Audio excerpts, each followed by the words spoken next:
Right then, well, we've got our Godzilla, King of the Monsters, first official trailer. As you can tell, I am somewhat hyped because, just a quick spoiler alert, it was absolutely amazing. So I'm going to give it a quick rundown, give you my thoughts, my review, my discussion. But on a whole, it was everything I wanted this trailer to be. It was very, very well shot. If this trailer is indicative of how the film has been treated in terms of, you know, the scene setup, the lighting, just the effects, it is going to be an astounding film. It looks very, very good. Like I say, yes, I am absolutely hyped. I think this is awesome trailer. So we open, and the musical choice as well, even the musical choice alone was fantastic. Nice, classical, very soft, soothing. It wasn't amping it up or anything along those lines. It was just very, really, really great choice. I will say this, Millie Bobby Brown, not sold on her as an actress, and this isn't anything to do with her. I just feel because she's been thrust into the limelight with respect to Stranger Things, it's a little bit, you know, I just think of Stranger Things when I see her act, basically. So hopefully she's not going to get typecast, and hopefully she's going to, moves out into the world of Hollywood and changes her acting style a little bit, because when I saw this opening shot, all I could think of was 11 Stranger Things, which is a shame. But again, remember, I still love this trailer. I thought this trailer was amazing. So we open basically saying, we've created a virus, we are the virus, the world, etc., etc. And then we see all of this massive cloud. And from here, your guess is as good as mine. This could be Rodan. It could, more than likely, probably be King Ghidorah. We don't know what is causing this. It's unlikely to be Godzilla, but this could be the fallout from the Godzilla versus the Mutos battle. We also get confirmation, very, very clear-cut confirmation, that they are calling the kaiju Titans now and not Mutos like they did in the first Godzilla film in 2014. But again, just the sense of scale. Legendary's Monsterverse does this sense of scale very, very, very well. You really do feel like this stuff is, flying at our actress here, Millie Bobby Brown. It looks great. It looks really, really, really good. And then from there, we learn a little bit more. We can see submarines, I guess, in some kind of sub-aqua world. We see, what looks to be even Godzilla engraved on the side there. So again, just really depicting how long the Titans or kaiju have been around. And then I kind of flash shot to this image, and I wasn't overly sure who it was, because again, it's a quick cutaway, but it is actually Godzilla, and I'm sure everyone knew that anyway. But it is Godzilla here in this part of the shot. He's just swimming, and this is what you can track on www.monarchsciences.com. He's swimming around and the Godzilla tracker, so it kind of ties in with the viral marketing website, but very, very, again, it's that sense of scale. You can tell that Godzilla is very far away, but he still looks massive. And obviously they're underwater here, but it looks so, so good. You can see the light, you can see the reflection. He's getting ready for something, and then in the opposing shot, as it moves into the trailer anyway, he steps up out of the water and blasts his atomic breath into the sky. But this shot here, very, very good. So good.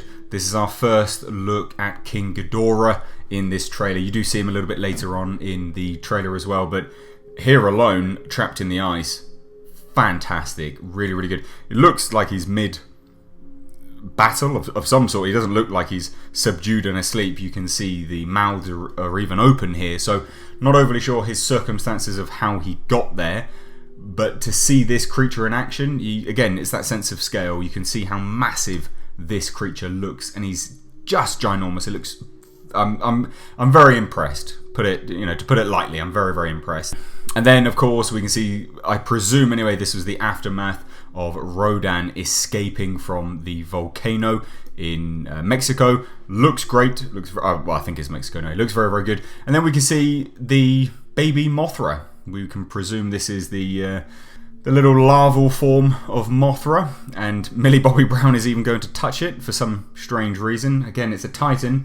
We don't quite know their intentions, but the effects are great. It's not hyper real or anything like that. They are keeping in the Monsterverse tone, but it looks better than I thought it was going to be, and I do like the blue eyes. I think that's a really nice touch in terms of, how they were, they could have gone multiple different ways with making Mothra, or the cocooned larval form of Mothra, designed and stuff like that, but the blue eyes, I think it's a very, very nice touch, and it's just that colour palette which goes very, very well with the gritty, realistic monsterverse. And then, like I say, we get that shot, and this is linked to the first teaser image that was released. Godzilla coming out of the water and then blasting his atomic breath in the sky. Again, my source did confirm to me that he's not fighting anyone, and this confirms it as well. He's not fighting anyone. He's just got out the water. He's annoyed. He's angry, and he's blasting his atomic breath into the sky. But it looks great. It looks really, really good. Again, a lot of people complain that Godzilla is fat in this monsterverse, and I mean, he's massive. He is massive, and is he a little bit chunky in his abdomen region? Yeah, a little bit. My only complaint with this shot is that his arms look a bit dumb, but on a whole, I don't mind the Godzilla design. They do look to have tweaked it ever so slightly, like his spines coming out of his back and such look to be bigger. Whether this is because he's active now and not dormant, he's not asleep, so therefore his metabolism is more active and he's growing, who knows? But it looks great. It looks really, really, really good. And then we see that beautiful wingspan of Mothra, obviously reaching its adult form.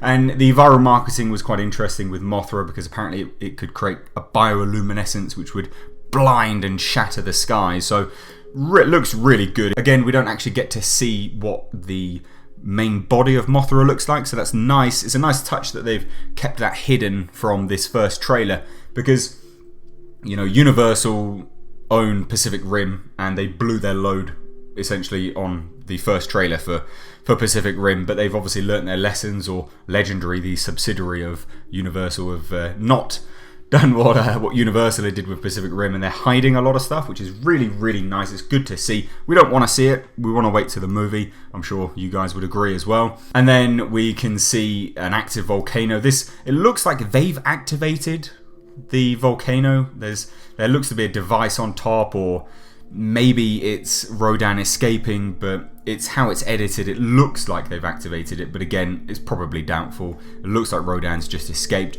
Looks fantastic. Looks absolutely massive.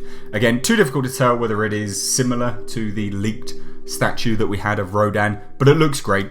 Very, very good design. The wings look hard. They look like hardened plated armor of sorts, which again goes hand in hand with that viral marketing, but a really good design choice. And you see it sweeping over the sky, and the town underneath just being obliterated, and he's only gliding. That's an immense power source, and goes hand in hand with what the director had said, that Rodan is an A-bomb, basically. It's really, really cool. I'm loving the shots here. Again, it's that colour palette. From a technical perspective, this film looks very well shot just from a colour palette perspective. They've really done some great grading here, and the way they're framing certain shots, it looks really, really great. Again, it's that attention to detail. They clearly care. They clearly give a shit about the property, and it looks really, really special, to be perfectly honest. We can see the destruction. You can see Rodan in the sky here, and what can be assumed to be King Ghidorah in the background there because of the lightning and the storm cloud. From the viral marketing, we learned that wherever Ghidorah goes, he creates a storm cloud with him. So this is King Ghidorah. Very, very clearly, that's the storm cloud he creates just because he flies. That is an immense power, and we see Rodan obviously maybe trying to battle someone for the throne of the skies, as it were. But it looks great.